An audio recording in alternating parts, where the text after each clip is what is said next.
Buenas noches. Hemos subtitulado el programa de hoy Ser o no ser para una mejor comprensión del tema que vamos a tratar. El mundo, el tipo de vida nuestro, está basado y substanciado en el curso espacio-temporal en el que transitamos. Embebido en los acontecimientos de ese movimiento espacio-temporal, el hombre olvida sus raíces, y sobre todo las raíces de su yo real, y más que ser en el mundo, simplemente está. Y ese estar le pone a merced de lo circunstancial y lo transitorio, o sea, en manos del sufrimiento y de la muerte. Olvida lo permanente en función de la imagen cíclica y cambiante que le ofrece su ojo exterior y su mente más física. Por otro lado, desde la más remota antigüedad, han existido sistemas de enseñanza que empujan al individuo, desde la superficie al interior de sí mismo, desde la potencialidad de su imaginación a la realización y actividad de esa misma potencialidad, o sea, a la progresiva liberación de sus ataduras, tanto físicas como emocionales, como mentales. Vivimos ahora, en nuestra sociedad contaminada, nuestra sociedad occidental, vivimos el ofuscamiento y la pesadez que, emanando de lo cotidiano, ahoga esa realidad profunda de la que hablábamos. Se aprenden demasiadas cosas inútiles, se compite por casi nada y se obstruye masivamente y particularmente el canal que conecta lo divino con lo humano. Las técnicas de las que hoy nos hablarán nuestros contertulios pertenecen a diferentes culturas, pero la finalidad de la misma es desempolvar nuestra dormida conciencia a través del método de la meditación. El problema está, pues, en elegir entre ser un individuo o simplemente estar en el mundo sin ningún sentido. Todo ello es una sugerencia para una mejor expresión vital. Escúchenlos. Voy ahora a presentarles a nuestros invitados, que les hablarán, pues, de meditación y conciencia. Con nosotros está Jacobo Grinberg, psicofisiólogo, profesor de psicología de la Universidad Nacional Autónoma de México. Ha escrito más de 36 libros.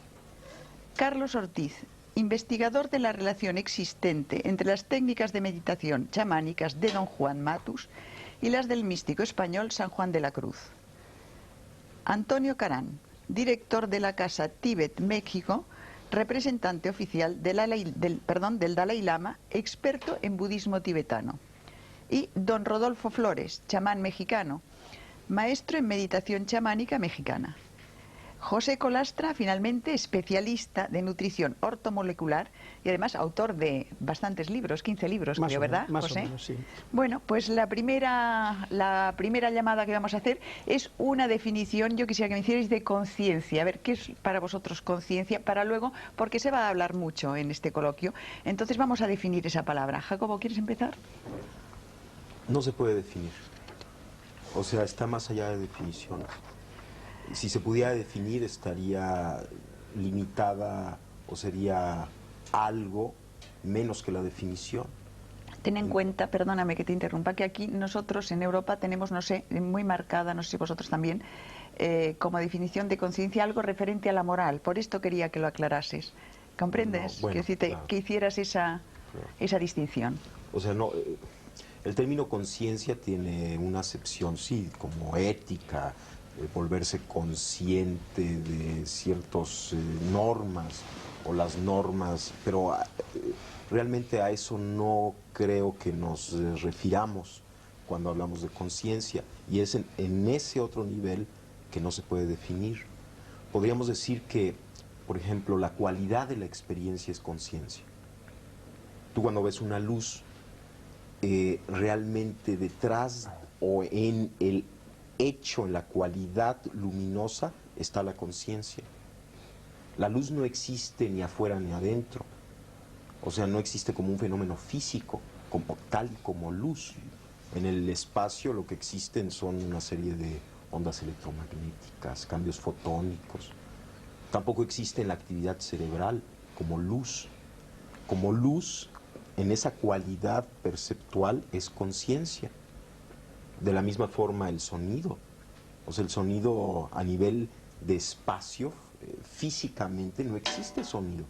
O sea, no existe nada en el universo físico similar al sonido. Lo que llamamos sonido es una cualidad de la conciencia, tal y como la experimentamos.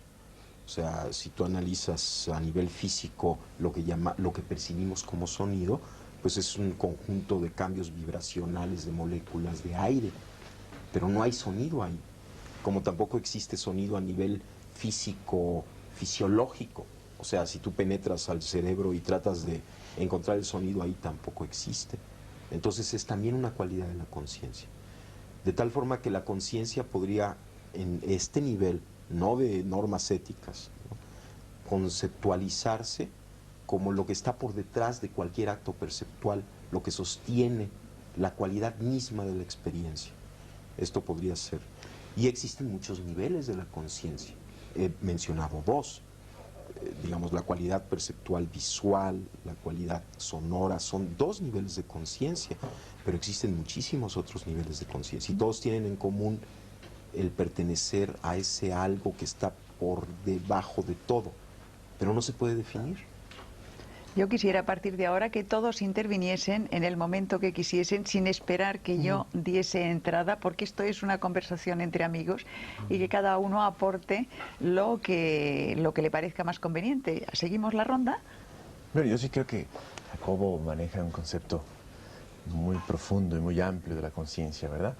En realidad a mí me ha fascinado el concepto de la conciencia como un factor común que puede definir la evolución, ¿verdad? Porque ahora ya sabemos cómo poder definir la definición, la evolución. Se habla ya de la evolución de la conciencia. ¿Qué es lo que evoluciona la conciencia, ¿no? Claro, en los términos más simples, pues la conciencia es una forma de percibir la realidad. Entonces yo percibo la realidad de una forma y después evoluciono mi conciencia y voy a percibirla de otra manera. Así de simple. Pero ese es un aspecto de la conciencia. La conciencia abarca todo, ¿no? Efectivamente. Es algo muy amplio. Pero sí hay, para definir esa evolución, se hablan de grados de conciencia. Van incrementándose los grados de conciencia, de claridad, de percepción de la realidad, de sentir la realidad, de comprenderla, de entenderla, ¿verdad?, conforme se va evolucionando.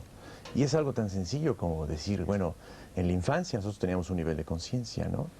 En la juventud hay otro nivel de conciencia y en la edad adulta hay otro nivel de conciencia. ¿Hay alguien adulto? Ah, una pregunta. Porque creo que debe ser muy difícil en llegar a la edad adulta, ¿eh? No lo digo con sorna, ¿eh? Sí. No, la madurez. Una persona plenamente madura, sí, digamos que sería una persona en un máximo grado de conciencia. Se puede definir así, ¿verdad? Desde el punto de vista budista también esto presenta un problema, en el sentido de que la evolución de la conciencia no tiene fin y no tiene principio. Es un continuum de procesos de percepción como chispas en la realidad que se van gestando momento a momento ad infinitum. Y en ese sentido, en la pregunta que usted hacía con relación a ¿hay alguna vez, en algún momento se es maduro?, es una pregunta que se hace mucho dentro de la tradición budista con referencia al estado último desde nuestro punto de vista de evolución humana, que es la budeidad, ¿no? Sí. Y se dice entonces si la budeidad es ese estado adulto, ese estado en donde se llega a esta maximización de la capacidad correcta de percibir la realidad. Y los budistas, los textos clásicos tibetanos y la tradición oral tibetana, dice que no, que este proceso de budeidad, en el momento en que se lleva a esta completa y pura estado de unificación perceptual, es solamente el principio de otro nuevo proceso. Y cuando se termine ese nuevo proceso, también ese estado de finiquitación de ese proceso, ¿no?, es el principio de otro, ad infinitum. Entonces, cuando hablamos de conciencia, hablamos de un proceso tremendamente complejo y, como bien decía Jacobo, muy difícil de definir, porque depende de a qué nos refiramos con conciencia. La conciencia, por ejemplo, desde el punto de vista tibetano, puede llamarse la conciencia intelectual, por ejemplo, que tiene que ver con todos estos procesos lógicos de raciocinio matemático que todos tenemos y que aprendemos a realizar a través de nuestra experiencia de vida, ¿no? y que tienen por propósito fundamental desglosar la realidad, categorizarla y hacerla familiar. Este es un tipo de conciencia, no la última, solamente un proceso de conocimiento. Pero hay un tipo de conciencia mucho más profundo, a la cual los tibetanos llaman yeshe. Y este tipo de conciencia la definen con una sola palabra: luminosidad. Y no es que sea una bola de humo luminosa que tengamos en algún lugar del cerebro y brille, sino es simplemente la capacidad de iluminar, en otras palabras, de hacer presente y de hacer parte de, un poco lo que definíamos como simplemente el conocimiento en sí, el darse cuenta. Y de hecho conciencia se puede traducir como este darse cuenta. Pero aquí volvemos a otro problema: ¿quién se da cuenta? ¿No? Entonces este es un problema que se trata mucho dentro de la tradición budista. No hay un punto central que se dé cuenta. Es un proceso unificado, pero muy complejo de definir también. Don Rodolfo, ¿cómo lo ve desde su punto de vista? Desde nuestro punto de vista chamánico, sin niveles académicos ni nada, lo vemos de la forma más sencilla. El despertar de la conciencia es encontrarse a sí mismo, y dentro de ese encuentro en sí mismo encontrar la luminosidad en el amor y en compartirlo hacia los demás por medio de la manifestación del espíritu, a través de el bien por el bien mismo. Es como nosotros lo concebimos, nada más. Colastra. Bueno, es una pregunta bastante... Hemos hecho la primera ronda. Sí, es una pregunta un poco difícil porque tiene dos lecturas: el nivel humano y la posibilidad de que conciencia se pueda describir desde otro nivel. Desde el punto de vista del nivel humano, pienso que el doctor Grimper tiene muchísima razón, porque el término conciencia es muy difícil de definir si lo limitamos exclusivamente a nuestro enfoque, a nuestro nivel. Pero desde un nivel trascendente, yo diría que conciencia, la cualidad que caracteriza de forma más precisa al término conciencia, es la de una presencia integrada, pues podríamos decir del verbo, es decir, de lo trascendente, de lo sutil, de lo que está más allá de lo contingente. Una presencia. Esa presencia se puede caracterizar pues por muchas cualidades y por muchos enfoques, pero en realidad es como si existiesen una serie de canales o de conductos a través de los cuales ese algo que también Carlos mencionaba, ese algo detrás percibe. La naturaleza de ese algo es la que los místicos han tratado de averiguar y han tratado de conectar, y eso les ha producido pues una serie de fenómenos que hemos llamado pues aparentemente milagrosos, pero creo que es una presencia integrada.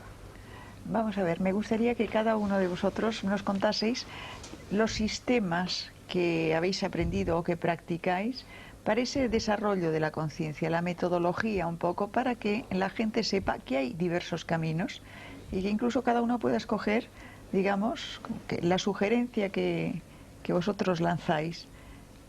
¿Quieres hablar tú, Jacobo? ¿Cómo no? Bueno, yo la técnica de meditación que más me gusta es la observación, porque el observador puede observarlo todo.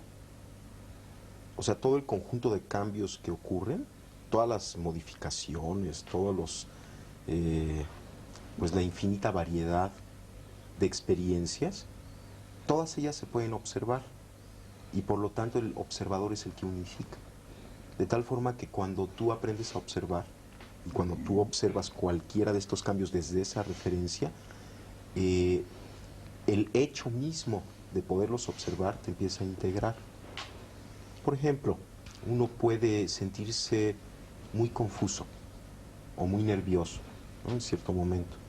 Bueno, uno, si recordara que puede observar el estado de confusión, el mismo instante en el que uno observa la confusión, se coloca en el punto de integración fuera de la confusión. Porque ¿quién es el que observa la confusión? Pues no puede ser nadie dentro de la confusión.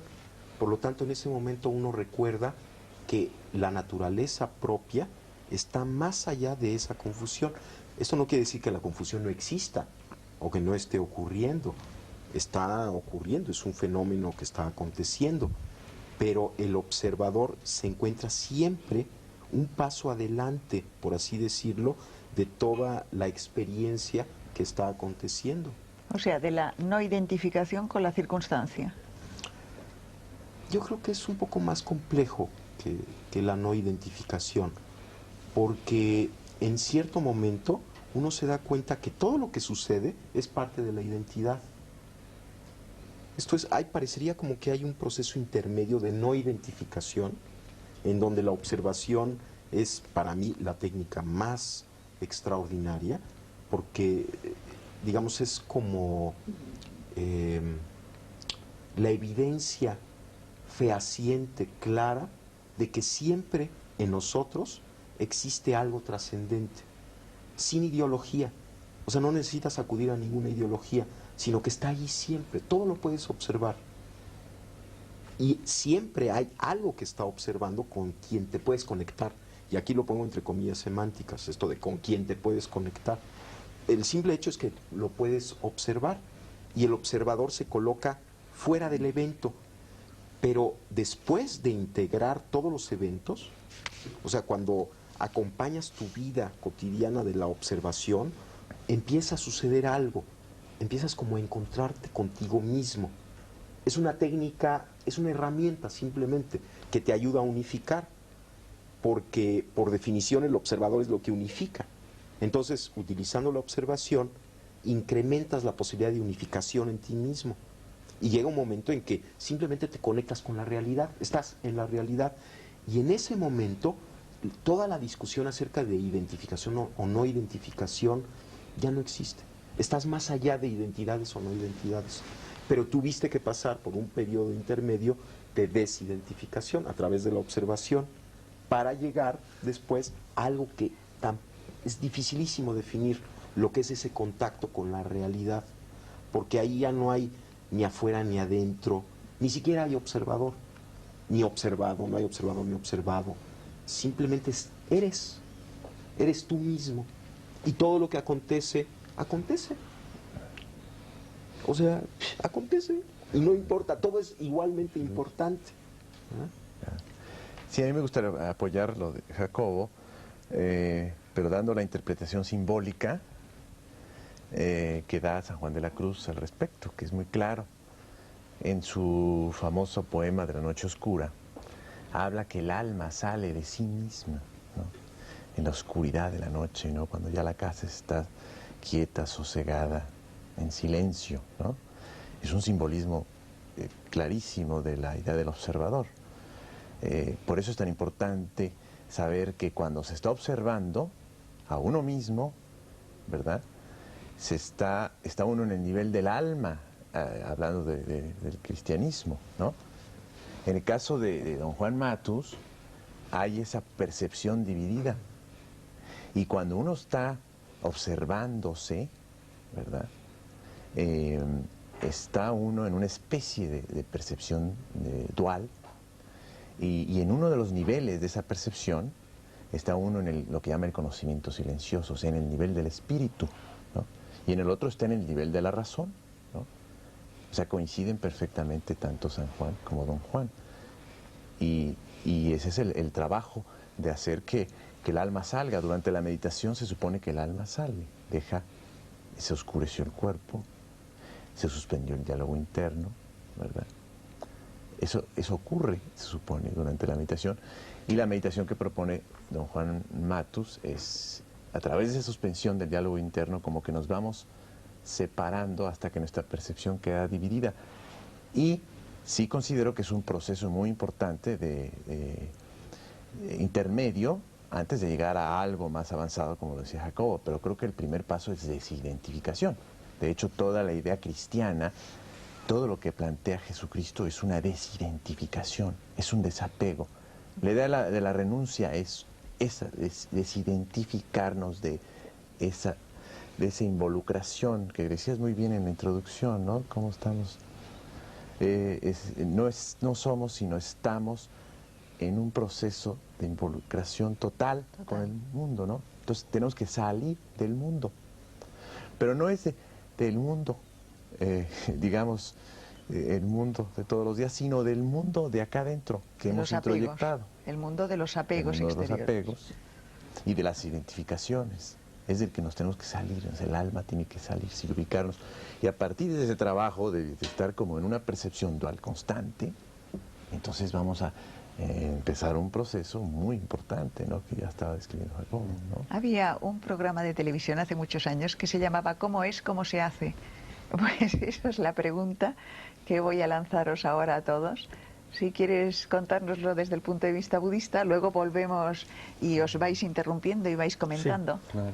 Y seguimos. Desde el punto de vista budista, definir un poco este proceso de trabajo interior o de trabajo psicológico, porque de hecho es un trabajo psicológico que desde el punto de vista budista está muy alejado de toda una metodología religiosa o una visión mística, es una transformación de nuestra percepción para percibir correctamente. Y si lo tuviéramos que definir en pocas palabras, creo que lo haríamos con 3. Primero, un proceso de concentración. ¿Qué es un proceso de concentración? Desde la perspectiva budista y de hecho desde la perspectiva psicológica, uno de los graves problemas en la percepción humana cotidiana, normal, común y corriente, es el hecho de que nuestra mente, por malos hábitos, ¿sí? Psíquicos o mentales, no puede estar en un solo momento y en un solo lugar integralmente. Esto quiere decir que constantemente brinca al pasado o brinca al futuro. Si nosotros cerramos nuestros ojos un momento y hacemos el experimento, veremos cómo si nos ponemos la idea pera en la cabeza, muy pocos de nosotros podemos permanecer en la idea pera, porque se nos ocurre que hemos dejado la leche en la cocina con el fuego prendido, que mañana tenemos que ir al doctor o al dentista, o que se nos va a hacer tarde para el trabajo, y brincamos, ¿no? Constantemente. No estamos aquí y ahora, que es lo único que existe en la realidad. El primer proceso, este primer proceso que tenemos que integrar dentro de nosotros mismos, que es un poco de lo que hablaba el doctor Greenberg y de lo que hablaba Carlos Ortiz, es primero aquietar al cuerpo, ¿no? Dejar que duerma en esa noche oscura para que el alma pueda salir. Obviamente esto desde el punto de vista budista de que el alma pueda salir es un simbolismo. Nada sale, ¿no? Ni entra tampoco. Este es el primer paso. El segundo paso dentro del sistema o la tecnología budista en este sentido es la apreciación.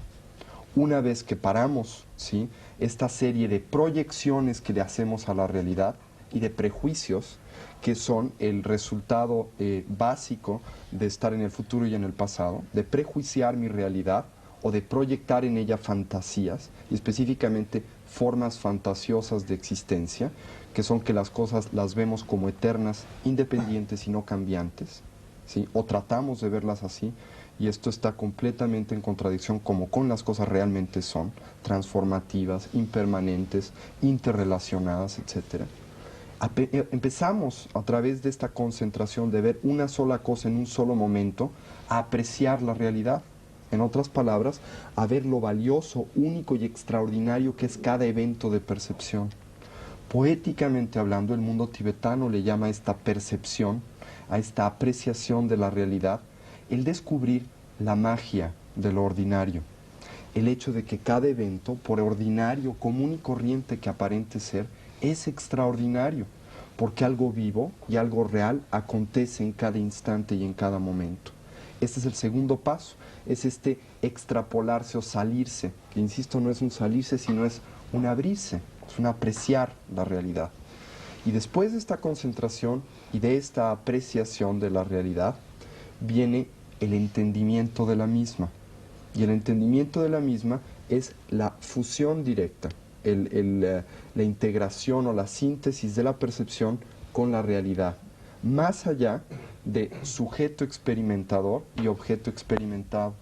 Esto no quiere decir que hay un extra, un espíritu en los aires que percibe más allá de esto, sino que desde el punto de vista psicológico lo que sucede es que lo que importa en este momento tan especial de percepción ya no es el observador que se desdobla para percibir y trae a sí mismo la percepción, sino la relación. Deja de importar observador y observando, y lo único que existe e importa es la relación. Un poco lo que veníamos hablando. Este proceso requiere de una tecnología, no viene por sí solo, se tiene que cultivar, porque todos nosotros vivimos en el mundo, primero que nada, como decía Platón, de la doxa y de la opinión, en el mundo de las interpretaciones, de las proyecciones y de los prejuicios, pero también en el mundo de los inventarios. Todo lo metemos a nuestro inventario, todo lo metemos a nuestras categorías y muchas veces dejamos de ver las cosas como son.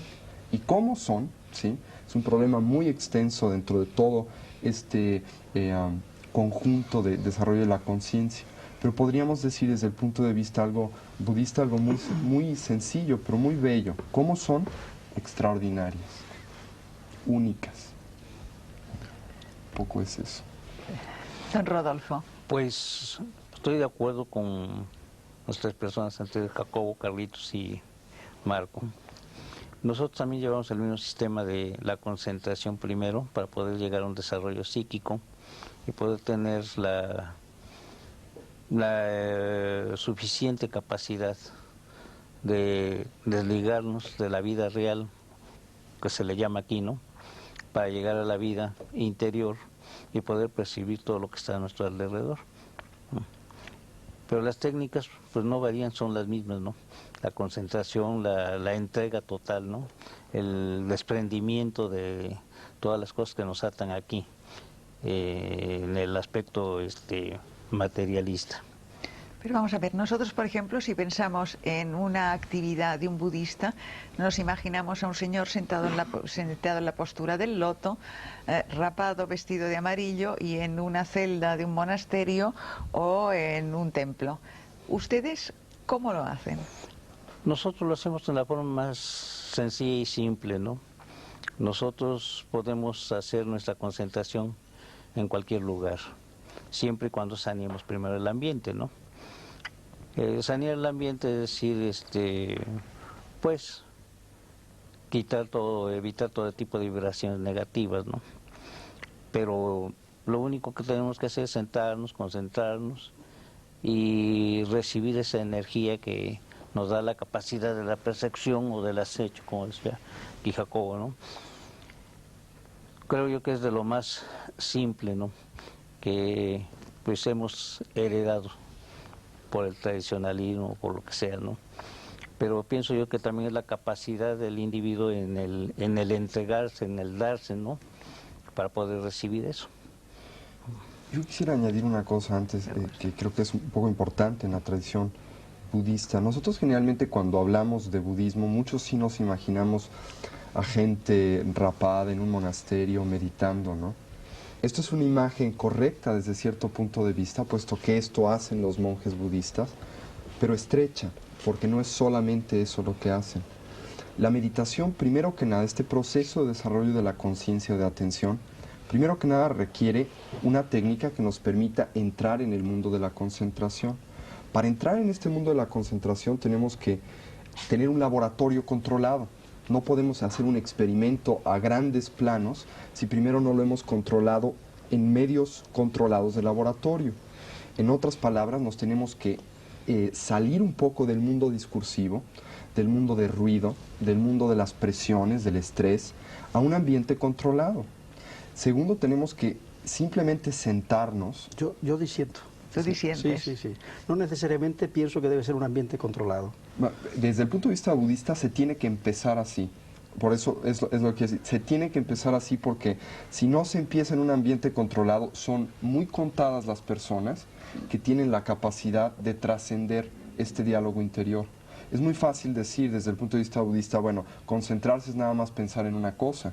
Pero ¿cuántas gentes que dicen tener concentración pueden realmente fijarse en una sola cosa en un solo momento, a pesar de decir que están concentrados? Esta concentración trasciende el nada más tener una concentración para estudiar bien. Es una concentración mucho más profunda y técnicamente se define de una manera especial, pero es el principio. Después de que se ha logrado algún resultado en esto, entonces la meditación se convierte en lo que se llama meditación en acción. En otras palabras, que ya podemos ser conscientes en todo momento del día y en todo lugar.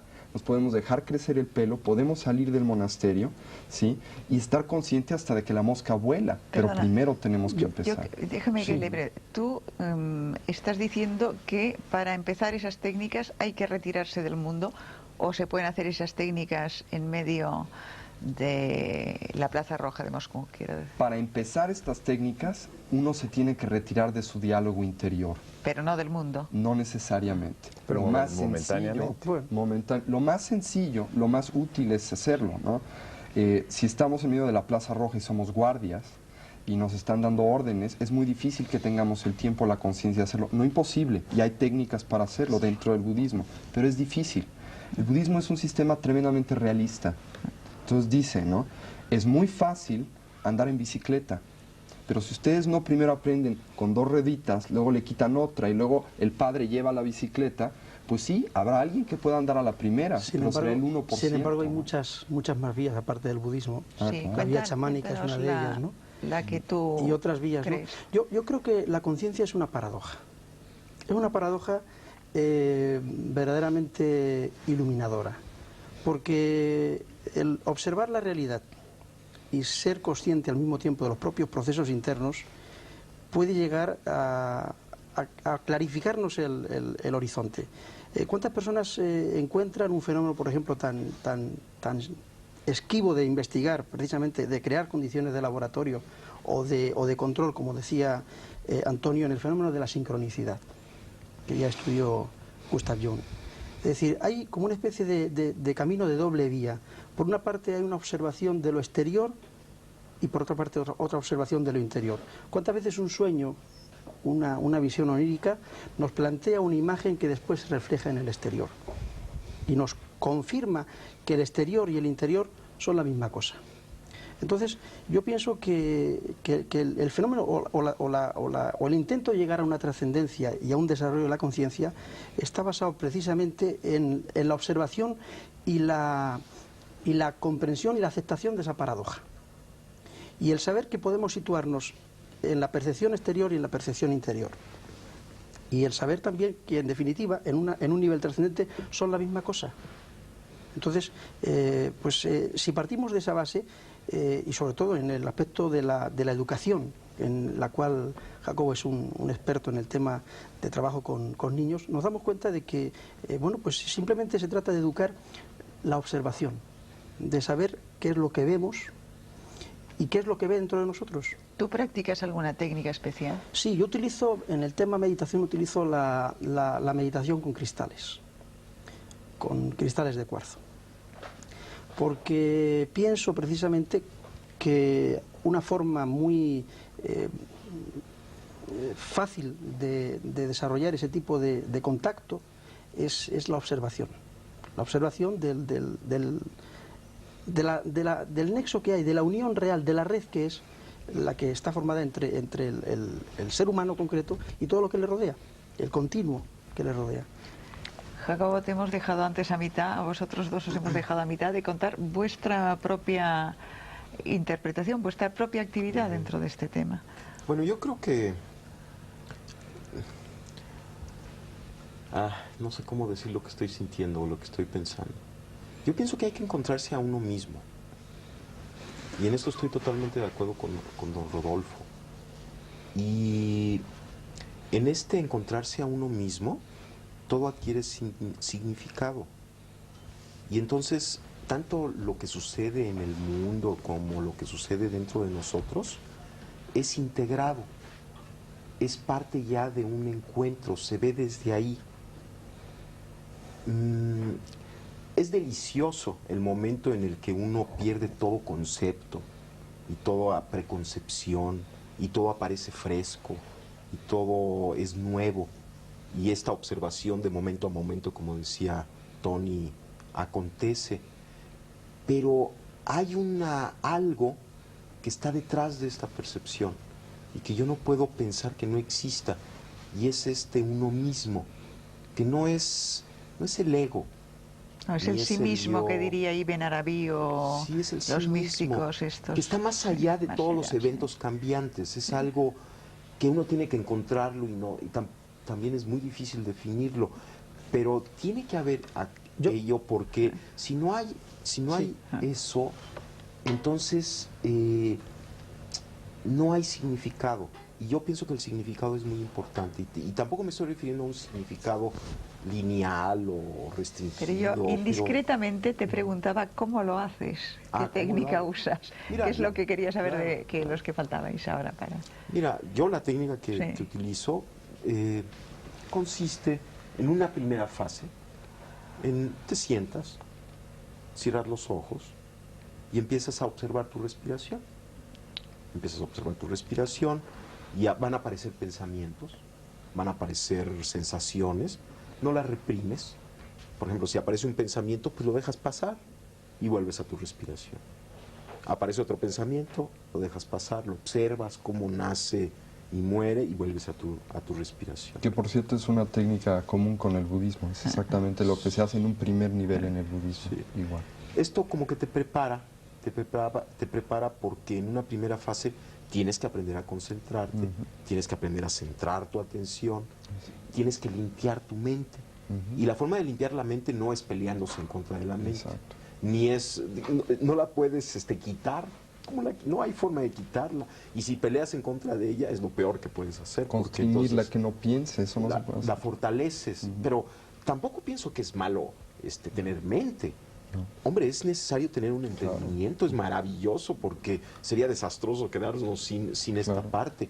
Sí, pero hay que trascender un nivel Claro, de pero esta entendimiento. mente que nos molesta, estos pensamientos repetitivos, yo pienso que sí hay que limpiarlos y la forma de limpiarlos es aceptarlos, paradójicamente es aceptarlos y dejarlos pasar y dejar que afloren y que afloren y que afloren hasta que llega un momento en el que empiezan a calmarse y entonces uno puede fundirse con la respiración, estar en ese punto. En ese Bueno, instante. esa es una primera fase de la técnica. Una segunda fase consiste en empezar, por ejemplo, a observar tus pensamientos, tu cuerpo, tus sensaciones, unificar tu cuerpo, recorrer tu cuerpo, observar parte por parte, ir sintiendo, aceptando, sin pelearte en contra de tu cuerpo, sin juzgarlo, sin analizarlo, sino simplemente, por ejemplo, después de que estás en esta respiración ya concentrada, empiezas a sentir la parte alta de tu cabeza, las sensaciones táctiles, las sensaciones de la superficie. Después empiezas a sentir cada parte de tu cuerpo, vas como bañándolo, recorriéndolo poco a poco, hasta que llega un momento en que puedes observar tu cuerpo como una unidad. Es como recuperar tu imagen corporal. Entonces observas tu cuerpo, estás de testigo de tu cuerpo al mismo tiempo que sintiéndolo. Cuando logras hacer esto, el budismo, porque es una técnica budista, se llama vipassana. Es una forma muy extraordinaria de curarse, de limpiarse, además de colocarse en el punto de observación en donde puedes percibir todo tu cuerpo como una unidad, estás aceptando todo lo que sucede ahí, pero estás en una posición trascendente con respecto al mismo. Exactamente.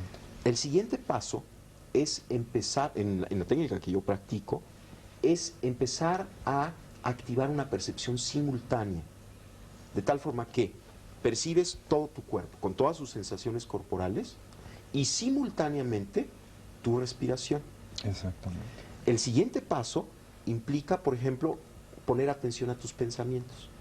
Entonces, percibes tus pensamientos, qué pensamientos hay, qué relaciones hay entre un pensamiento y otro, qué redes de pensamientos acontecen, y las percibes con la misma actitud que percibiste tu respiración y tu cuerpo, sin juicios, sin análisis, aceptando todos los pensamientos que acontezcan, pero colocándote de testigo de los mismos. Estás al mismo tiempo sintiendo, viviendo tus pensamientos, pero en el punto de trascendencia con respecto a ellos. La siguiente fase implica observar simultáneamente tu cuerpo, tu respiración y todos tus procesos mentales. Una observación simultánea. Bueno, una vez que acabas esto, que puedes realizar esta observación simultánea, empiezas a poner atención a tus emociones. ¿Qué cambios emocionales hay? ¿Cuáles son los tonos emocionales, la luminosidad emocional, las cualidades de la emoción? Y observas tus emociones con la misma actitud con la que observaste tus pensamientos, tu cuerpo y tu respiración. Cuando logras esta observación de tus emociones, observa simultáneamente tu respiración, tu cuerpo, tus pensamientos y tus emociones. Después empiezas a observar de la misma forma tus imágenes internas, hasta que logras una percepción, una observación igual que como observaste el otro, sin juicio, sin análisis de tus imágenes internas, y haces simultánea la observación de tu respiración, tu cuerpo, tus pensamientos, tus emociones y tus imágenes internas. Pero El siguiente paso consiste en observar los sonidos del medio ambiente y observarlos de la misma forma en la que observaste tus pensamientos, tus emociones, tu cuerpo, y hacer una observación simultánea de medio ambiente, cuerpo, emociones, pensamientos, etc. Después, observar el mundo visual. Llega un momento en que cuando puedes hacer una observación simultánea de todos los componentes de tu experiencia, sucede algo extrañísimo. Hay una especie de umbral que se atraviesa y te conectas contigo mismo. Pero ¿quién es el ti mismo con quien te conectas? No se puede describir, porque está unificando todo aquello. De alguna manera, la técnica de incorporar observación a la observación y de hacerla simultánea te hace llegar a un umbral en donde todas las concepciones que tenías de ti mismo desaparecen y te conectas con algo que está más allá de esas concepciones, pero mucho más cerca de ti mismo que nunca antes. Y te das cuenta además que ese ti mismo es inseparable de la totalidad. ¿Y qué es la Pero totalidad? ¿Y qué es la totalidad? todo eso son condiciones de laboratorio, Exactamente. condiciones de control. Yo voy más allá, que son válidas y perfectamente útiles, pero yo voy más allá. Es que la conciencia se puede buscar también en la observación diaria de cualquier evento que a nosotros nos sucede. Pero perdón, es exactamente lo mismo. Sí. Bueno, en el sí. momento en que logras la observación del mundo visual, del mundo auditivo, de tu cuerpo, Entonces, estás puedes en integrar. cualquier lugar, en cualquier situación, y estás observándolo desde el mismo punto de referencia. consciente. Lo único que se dice es que si no hay un proceso previo de capacidad de atender, entonces en lugar de atender, en lugar de observar, nos estamos yendo con las cosas. Un poco lo que decía Jacobo para profundizar nada más una cosita. Yo diría que más bien de lo que se trata es de trabajar sobre el tema educativo, Sí, porque claro. me parece que el niño tiene la frescura suficiente, la capacidad suficiente en un sistema educativo idóneo para ver todo esto como una cosa totalmente natural. De acuerdo. La forma en la que el niño percibe la realidad es totalmente instantánea y directa. Entonces estamos hablando y estamos dando la sensación o la imagen de que necesitamos este proceso.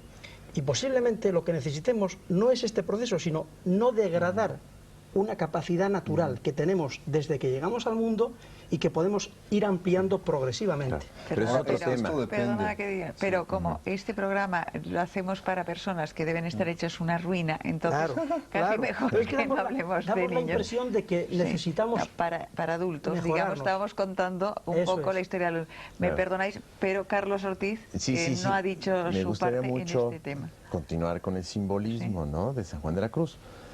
Es importante aclarar que en ese proceso de separación estamos hablando de todo, del desapego, de la desidentificación. Para poder observar está uno desapegándose, salir de uno mismo, ¿no?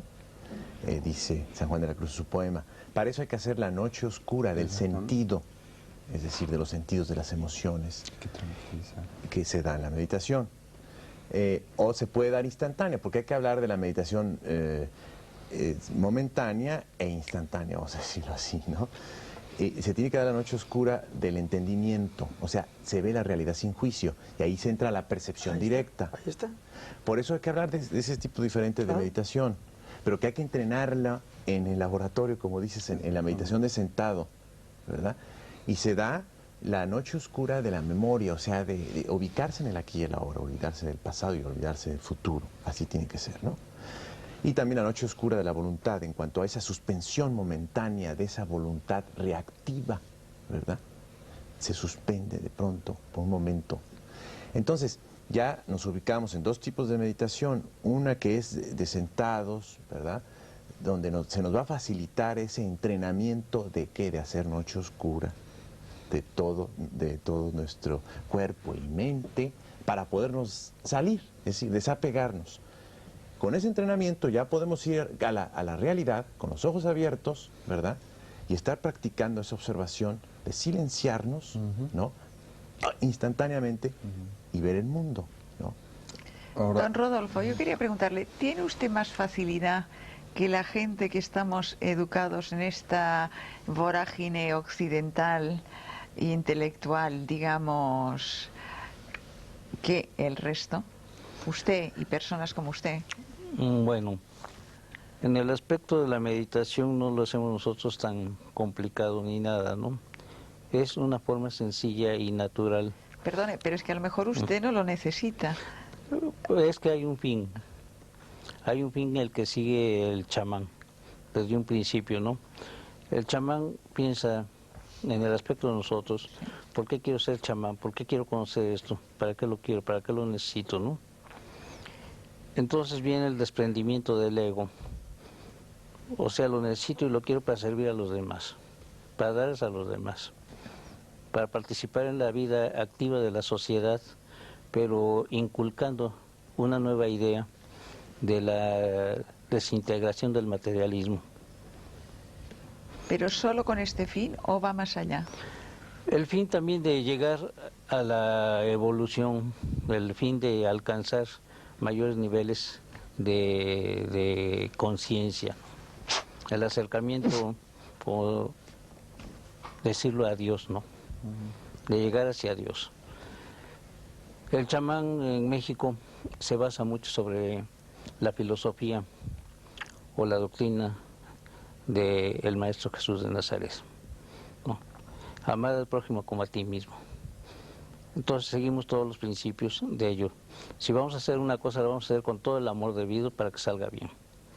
Si no tenemos esa capacidad de amor, pues no podríamos hacer nada.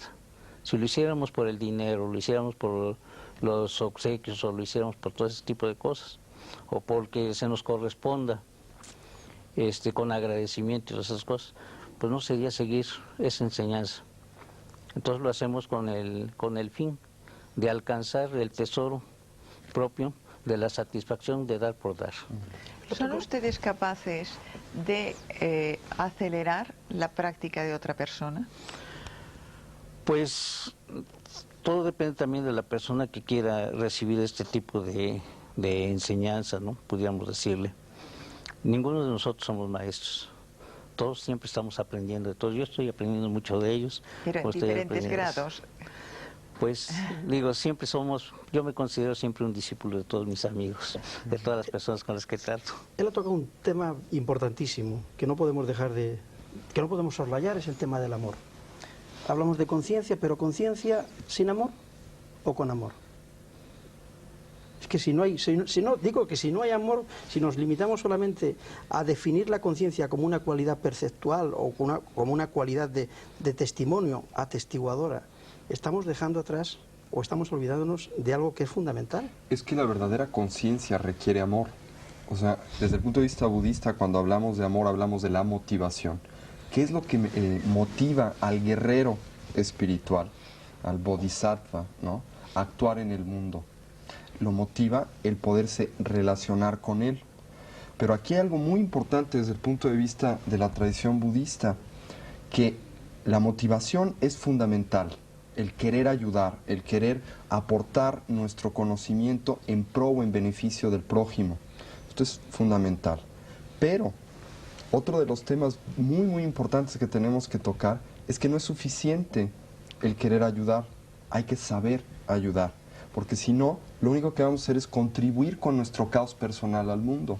O sea, mucha gente quiere ayudar, pero muchas veces interpretamos ayudar como el imponer nuestros sistemas, nuestras resoluciones, nuestras soluciones al prójimo, cuando pueden ser completamente erróneas para él. Y esto es muy importante. Por eso la conciencia, como decía José, es fundamental para el amor. Y el amor es fundamental para la conciencia. O sea, hay que conocer para amar. Hay que conocer para amar y hay que amar para conocer. Y este amar para conocer es lo que el budismo narra en el hecho de que nuestra realidad no existe como cosas, entidades, sustancias o eventos aislados, sino que todo en la realidad está interconectado. Esto es obvio, no es descubrir el hilo negro, es el hecho de que si estamos aquí es porque hay unas cámaras, unos operadores de las cámaras, hay un auditorio, está usted que conduce el programa, en fin, hay miles de casos y circunstancias que hacen posible el hecho de que las personas que nos están viendo nos puedan ver. Entonces, lo que yo hago en este estudio afecta a millones de personas, pero al mismo tiempo lo que ellos piensan de este programa afecta a este programa, ¿no?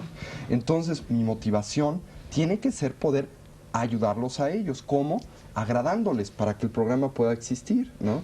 En otras palabras, este conocimiento de cómo existen las cosas, esta sabiduría, esta conciencia, que es esta interrelación, me brinda amor, porque obviamente cuando me doy cuenta que todo está interpenetrado, que todo se interrelaciona, me tiene que interesar todo, porque si no me interesa todo, tampoco me puede interesar yo. Es un poco lo que el Dalai Lama dice que es el egoísmo educado o el egoísmo sabio, a diferencia del egoísmo estúpido. Es el quererme ayudar sabiendo que para poderme realmente ayudar tengo que ayudar a todo lo demás. Y esto es muy importante. Pero sí quería hacer esta aclaración. Estoy de acuerdo completamente con lo que hemos dicho, pero que no es suficiente querer ayudar. Hay que saber ayudar, porque si no se corre muchas veces el peligro de, a la manera, por ejemplo, medio oriental, de querer imponer al infiel lo que está bien, porque esto lo va a liberar, ¿no? Y entonces pues vamos a matar a todo mundo, etcétera. El problema que acabas de nombrar no es tanto de una imposición, sino de un desconocimiento de su propia ley, que no es lo mismo. ¿Eh? Yo quisiera decir algo. Yo me refería a un umbral.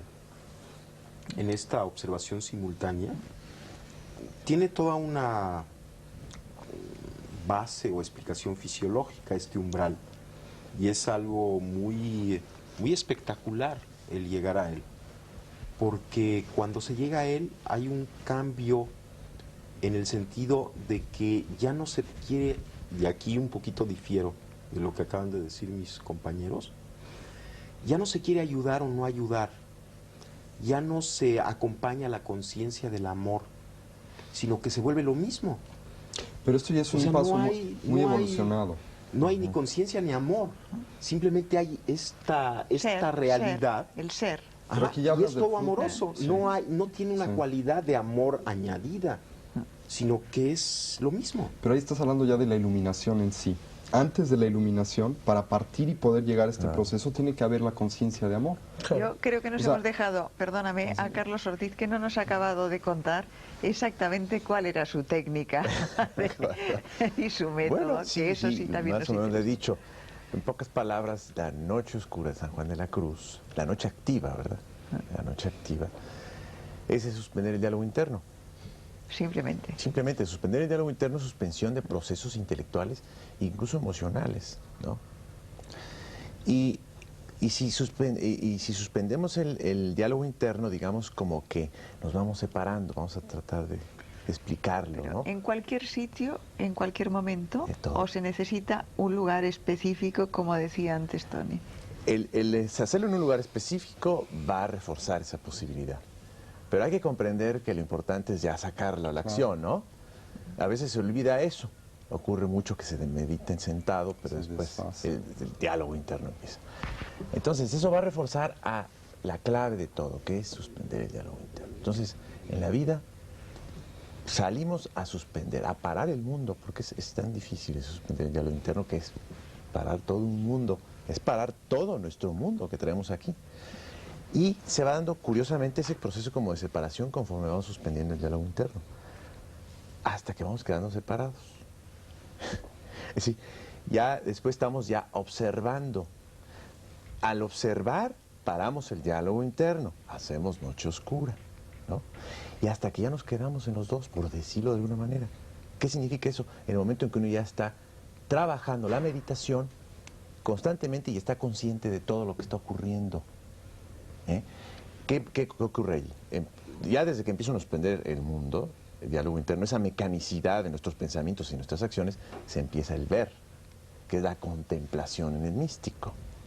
Y empieza a ver uno los significados profundos de la existencia. ¿Por qué? Porque ya está uno en la percepción directa del mundo. Antes uno veía con el filtro, decía don Juan, que estábamos siempre un paso atrás, ¿no? Porque entre yo y el mundo está la descripción que tengo en mi cabeza. Entonces estoy viendo el mundo a través de un filtro, ¿no? Entonces hay que apagar ese filtro a través de la suspensión del diálogo interno. Ya veo directamente, ¿verdad? Hay la percepción directa y ya estoy como dividido, lo cual me va a llevar a la larga a un proceso impresionante que me va a permitir ir conciliando los opuestos de la vida. O sea, si logro mantener esa posición de meditación activa, de estar en dos lugares al mismo tiempo, como dice don Juan, estar en el lugar del conocimiento silencioso y de la razón al mismo tiempo, si mantengo esa posición, se empiezan a conciliar los opuestos de la vida y empieza uno a ver la vida de otra manera. Así es. Yo Esa es quería un poco saber... la paradoja que yo mencionaba Sí, antes al de la principio. conciencia de doble vía. Ahora, yo quería preguntaros una cosa. La ¿Una paradoja. mayor adquisición de conciencia es de alguna manera un mayor desarrollo energético? ¿Hay una relación entre conciencia y energía? ¿El proceso de aprendizaje genera una mayor energía en el individuo o un mayor despliegue? ¿Y hay una relación? Pero ¿desde qué punto de vista quieres? ¿Energético? Desde el punto de vista fisiológico, por ejemplo. ¿Biológico?